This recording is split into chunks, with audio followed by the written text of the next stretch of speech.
வணக்கங்க. இப்போ ஒரு குட்டி மீன் விளாக் பார்த்துடலாம். சீன் சட்டி அடுப்பில் வச்சுட்டு ஃபஸ்ட்டு நம்ம தேங்காவை வறுக்க போகிறோம் பார்த்துக்கோங்க. ஒரே போக அது நல்லா கண்ணாடி போட்டுட்டு நம்ம வறுக்க போகிறோம். ஓகேவா? காலையிலேருந்தே இந்த வீடியோக்கு தான் நீங்கள் எதிர்பார்த்துட்டே இருந்திருப்பீங்க.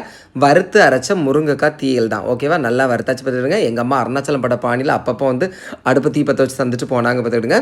தேங்காயை நல்லா பொன்னிறமாக வறுக்கணும். வறுக்கும்போது கூட ஒரு வெள்ளை கூட என்ன செஞ்சுடுங்க போட்டுக்கிடுங்க. சரியா? ஏன்னா கண்ணாடி போட்டுட்டு பார்க்கும்போது தெரில பார்த்துக்கிடுங்க. ஓகேவா? அதனால தான் கண்ணாடி கலத்திட்டு பார்த்தேன். சரி, அது கூட குழம்பு மிளகாய் தூள், வத்தல் தூள், மஞ்சள் தூள் போட்டு என்ன செஞ்சுடுங்க, நல்லா வறுத்துக்கிடுங்க. சரியா? வறுத்து அதை அப்படியே கொண்டு எங்கள் அம்மாட்ட கொடுத்துட்டு பார்த்துக்கிடுங்க.